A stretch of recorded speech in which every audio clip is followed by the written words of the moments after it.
Joined here by Tobenna Okeke, a longtime Fresno State Bulldog, very recently, 2014 to 17. Wanted to ask you a bit about your most recent experience at Wyoming, being that that's the last time Fresno State has been there.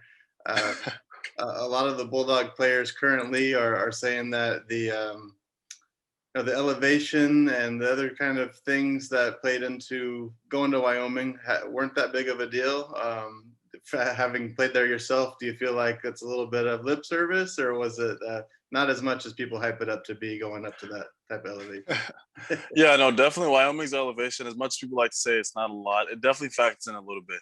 Especially when you play in those cities like Colorado, Wyoming, cities like that. I remember during the game personally myself. I think it was like the last 2 minute drive when they're about to trying to finish to go score. The pass rushes got tiring. I'm not gonna lie to you. You get winded a little more extra, and like I said, it's not a huge ordeal, but it's still just that little advantage that they have practicing it every day that we didn't have. That was just a little to our disadvantage. But like I said, it's as much as people want to downplay it, it does factor in just a little bit. Mhm. What do you remember most about that game and playing against them in that atmosphere? Man, honestly, I don't tell people enough. That game was honestly one of the weirdest games I played in college, actually, because we like I said, we lost this and we stayed in Cheyenne. In the game, obviously, they play in Laramie. So the day before the game, there was a snowstorm. So we were actually 50 miles away from the stadium, and on our way there, it was a total snowstorm. The roads were just jacked. We even had we had the state troopers and everything. We had to get the snow blower, the everything just to kind of get us to the game. And like I just remember stopping for being in traffic at least an hour and a half to 2 hours. So when we got to the game, honestly, usually most teams they have 2.5 hours before the game to warm up, stretch, do the pregame routine. We didn't have that. We had literally 59 minutes. So as soon as we got there, we didn't get the traditional warm up, pregame routine, stretch, game plan. No, we had to go straight, put our pads on, get taped, get on the field. So it was, we had an adversity at the beginning of the game, even before the game even started. So, but good thing we were overcome it. Defense was playing phenomenal the whole year, and we just did what we did from beginning to the end. Mm. Is that any extra challenging when you're in a place that's cold and elevation and not having that time to warm up? Oh man, super! It was actually ridiculous because usually my room of routine, especially in cold games, is to kind of like kind of move my body enough to where my body heat starts warming. Because like I said, those cold games, your body gets stiff. You're not used to them. We're obviously not used to them in Fresno because it doesn't get that cold. And there was snow on the field. It was just the elements were playing that game.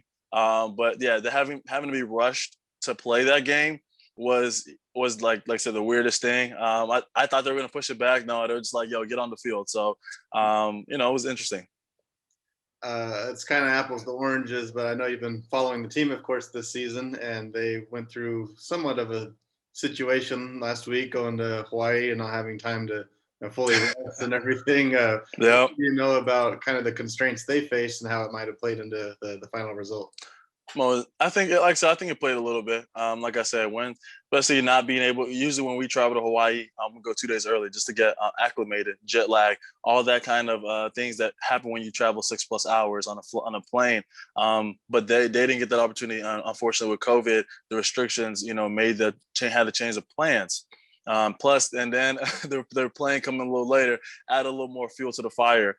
But yeah, that game they definitely saw some adversity already in that game, and I think it added a little bit to the to the loss. Like I said, these guys started off game hot. That game should have been done by halftime. They fizzled out in the second half, but it's just like one of those things. You gotta react. Mm. And going back to Wyoming, kind of wrapping that discussion up, I believe you were out there on that last play. I think you guys rushed three, kind of Yeah. half-heartedly a little bit, and got the sack. What do you remember about how that last play played out? Because they were legitimately in a position to win the game on that one. Yeah, so let me go back before the last play. I know we were just the pass rush and get there because like I said, they started off I think they're 20 and they drove for a little bit. So I was kind of like worried. I was like I said, the elevation started kicking in. I started getting a little more tired. Like I said, we were only rushing three at one point. So it was a long time, 3 against 5. You do the math at that point. it wasn't in our favor. But like I said, our DBs were doing great. So getting to that last drive, to that last pass, last series, I just remember like I'm thinking in my head, for some reason I thought we were only up by 3 points.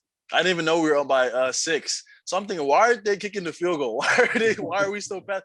It wasn't until the end of the game when Rob Stanley got the sack that I realized that I'm like, oh man, we were actually up by 6 points this whole time. So I'm thinking like, let's just get them. Let's just not get them in field goal range once they got it, because they were in contention to kick the field goal if they were down by 3. But yeah, that was, I just remember that being gassed, like just a lot of a lot of pass rush, looking to the side like, yo, we need to get off this field, guys. Just telling these guys like, hey, let's get off this field. Let's get off this field. So the biggest thing I remember from that last play was just being just tired. I was like, man, if somebody doesn't tackle him, it's gonna be an interesting overtime. um, I've heard from those at the game that Josh Allen suited up and did the coin toss. Do you recall that much, and how it was maybe impacting your guys' pregame preparations? Oh yeah, definitely. Going into that game, we were planning for Josh Allen. When you have somebody you're playing against that's presumably a first round, he was at one point considered #1 pick. We went into, he's a big, strong arm guy. He's athletic, mobile. So we were going into that game completely locked in on Josh. We being able to tackle him more than one guy, because like I say, he's a bigger quarterback, and he can make every throw on the field. So when honestly, in that game, when I realized that he wasn't even in the game, I was like, oh wow, like this is the game plan completely changed. We went from being able to stop the deep balls to being able to just stop the run, because like I said, they leaned heavily on the run in that game. The backup quarterback did a solid job, but at the end of the day, he was playing a Fresno State defense that, like I said, we just did what we did all year. Just get into the quarterback. 34 sacks in that season. I remember, we were just ferocious, and like I said, kudos to our DBs, because we played a lot of guys, like I said, Jeff Allison, Juju Hughes, Mike Bell. So there was a lot of players on that defense that we were locked in. But once Josh went out, it just made our game plan even easier.